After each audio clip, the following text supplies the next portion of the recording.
doctors tend to be positions of power, and sociopaths tend to be attracted to positions of power. So therefore, it stands to reason, and it's been my experience, that a whole lot of MDs are sociopaths who have God complexes. This is what the doctor wrote, and I hate to be an enabler, or like people who say, oh well, make it be an apologist. I don't want to be an apologist for criminals, but from the picture that Dr. Odocha, from his picture, it appears he's from Africa. And I'm not saying anything. I hope it doesn't come across racist, because we all are racist. I mean, if we're going to be honest, we do look at people and we do make assumptions based on how they look. But if you look at this man's face, and I didn't look into his background, it appears that he may be from Africa. He's very, very dark and has very African features.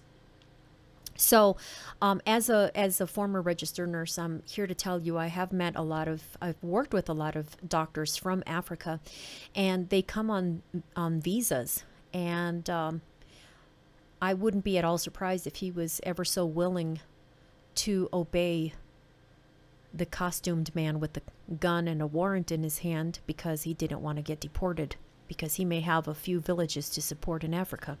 So this is what this poor African doctor, his first name is OK, O-K-A-Y, Odocha. He wrote on 1/2/13, January 2nd, 2013, at 10 p.m., he wrote, IVF NS 125 cc's per hour. What that means is IV fluid of normal saline, which is salt water, at 125 cc's per hour. That's your standard amount of fluid that you would put into an adult body to keep them hydrated. The next order was saline enema, 1 liter, high something, I can't read it, it's handwritten, high rotational now, or high something now. And if not clear, give another 1 liter in 1 hour. So do you know how much a liter is? Try putting a liter of saline water into your butt and see what that feels like. The third order is please inspect, and I can't read the word, but it's probably poop, from rectum with the police officers when patient has bowel movement. And the fourth order is NPO, which means no eating. Patient cannot eat. Number 5, patient is for OR for flexible cystoscopy, colonoscopy at 1 a.m. on 1/3/13. So prep them, get them prepared for, and that's why he was NPO, by the way. He's not supposed to eat.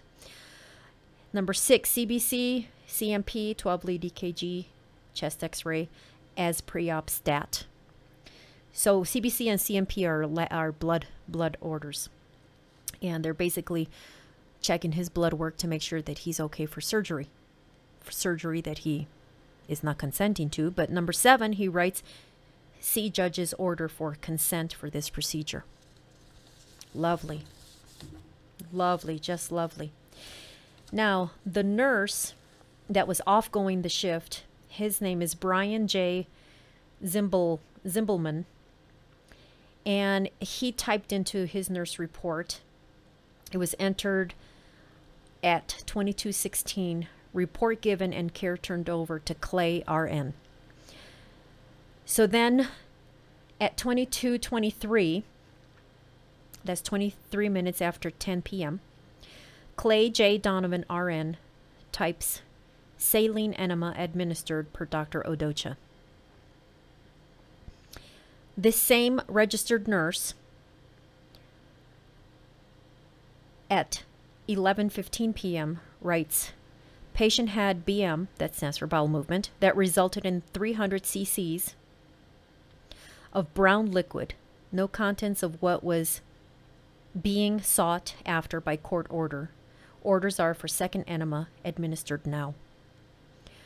let me just pause right there and just say, so according to the medical records, this nurse, one of the nurses, probably Clay Donovan, put 1,000 cc's, which is a liter, 1,000 cc's of saline into his rectum. And then a few minutes later, charts that it resulted in 300 cc's of brown liquid. Okay, so there's still 700 cc's of saline up his butt. And with 700 cc's of saline up his butt, he's administering another 1,000 cc's of saline into his colon, into his rectum, right up his anus. And then at 23:51, patient had 400 cc's brown liquid with 5 to 6 small segments of soft stool. Paging Dr. Odocha to see if he wants more enemas until clear.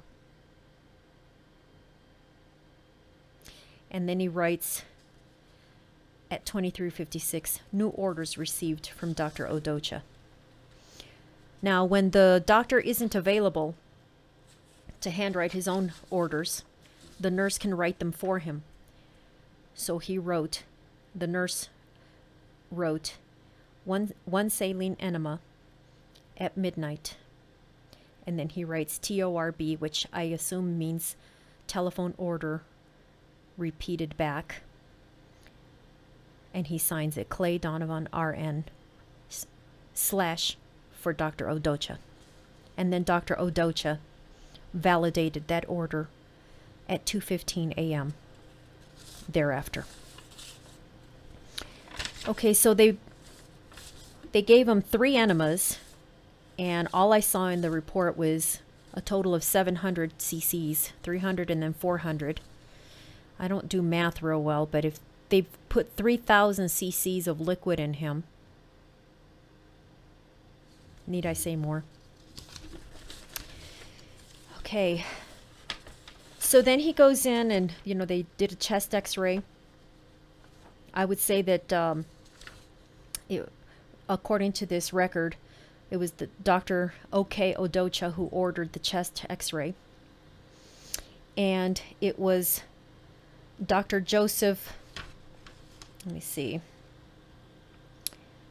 Orzel, who reviewed the chest x-ray. So he too was complicit in this. And he wrote chest single view 1-3-13 history preoperative findings. The heart is normal in appearance and the lungs look clear. Nipple shadow appears to overlie the lower lateral left chest. Impression negative chest, no acute cardiopulmonary findings noted. So he got a chest x-ray out of that. And then from the operating room, date of surgery January 3rd, 2013. The preoperative diagnosis, foreign body in the rectum. The post-operative diagnosis, internal hemorrhoids. The operation was a flexible colonoscopy. The surgeon, O.K. Odocha, MD. The anesthesia was by IV sedation. The anesthesia was performed by Aaron Rudd, RUDD, a CRNA, which is a certified registered nurse anesthetist. Findings. 2 findings. The first, fair bowel prep, and number 2, internal hemorrhoids. Estimated blood loss, non-complications, none. Drains, none. Material sent to laboratory, none. Condition, good. Under brief clinical history, it says, the patient is a 63-year-old male who was brought in by the police following a judge's order for body cavity search for possible foreign body, and in parentheses, bag of crystal methamphetamine in the rectum. Following this, the patient was evaluated by the emergency room physician who did a rectal examination and felt that he could feel something inside the rectum, but he was not sure what it was. Following this, a surgical consultation was requested.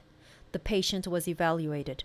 The bowel was prepped with liters of saline enema, and the patient was then brought to the operating room for a flexible colonoscopy.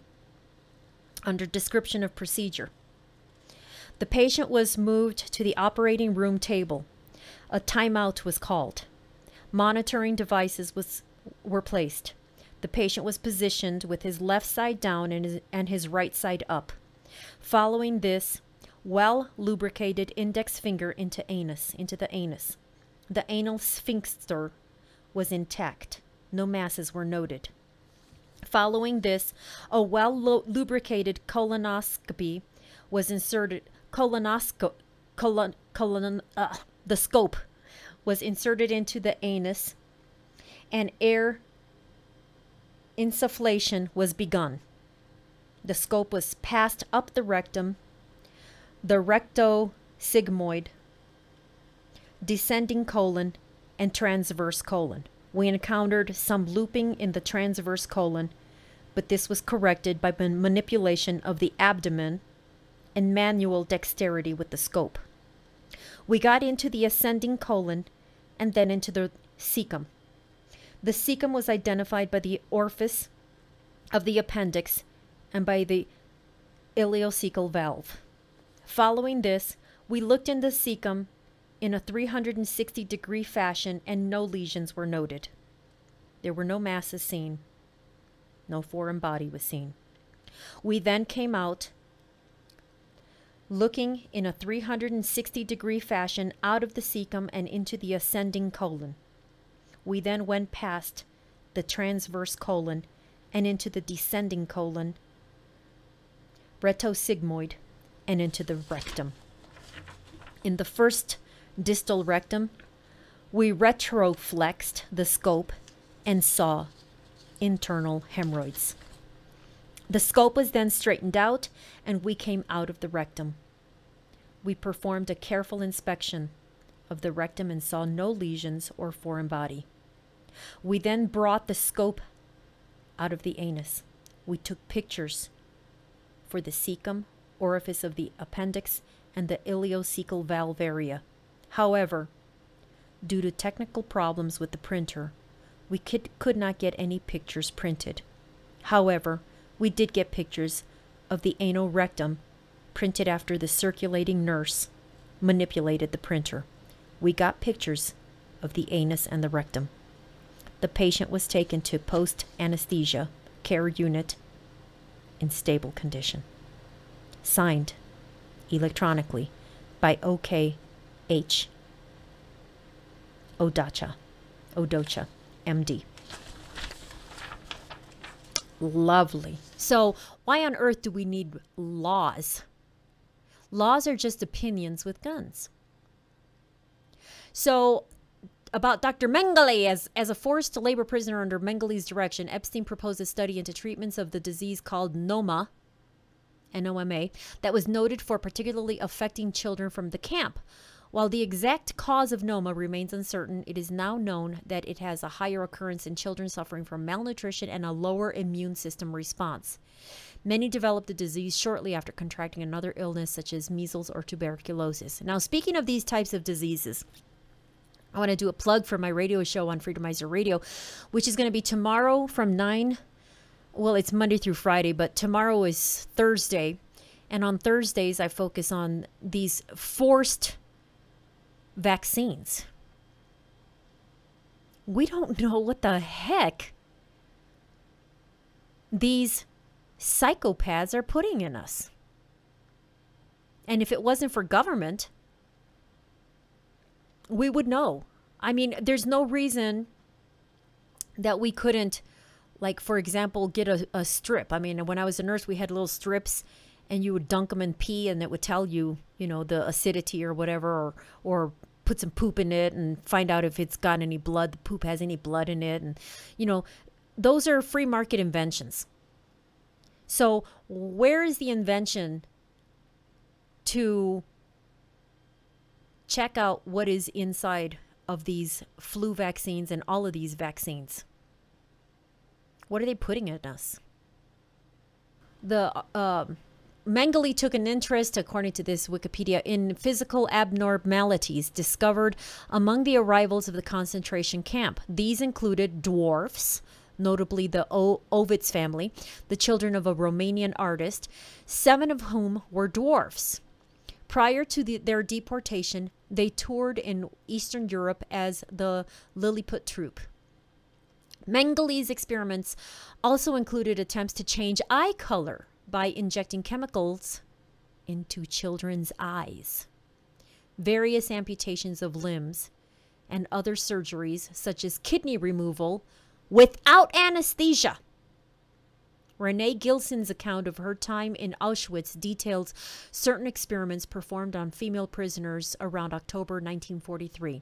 Mengele would experiment on those chosen girls, performing forced sterilization and electroconvulsive therapy.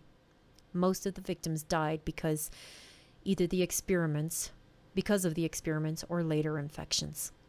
Once Mengele's assistant rounded up 14 pairs of Roma twins during the night. Mengele placed them on his polished marble dissection table and put them to sleep. How merciful. He then injected chloroform into their hearts, killing them instantly. Mengele then began dissecting and meticulously noting each piece of the twins' bodies. At Auschwitz, Mengele did a number of studies on twins. After an experiment was over, the twins were usually killed and their bodies dissected. He supervised an operation by which 2 Roma children were sewn together to create conjoined twins. The hands of the children became badly infected, where the veins had been resected. These twins soon died of an uncontrolled gangrene infection. In another experiment, he connected a 7-year-old girl's urinary tract to her colon. The subjects of Mengele's research were better fed and housed than ordinary prisoners and were, for the time being, safe from the gas chambers, although many experiments resulted in more painful deaths. When visiting his child subjects, he introduced himself as Uncle Mengele and offered them sweets. Some survivors remember that despite his grim acts, he was also called Mengele the Protector. Mengele also sought out pregnant women on whom he would perform vivisections before sending them to the gas chambers.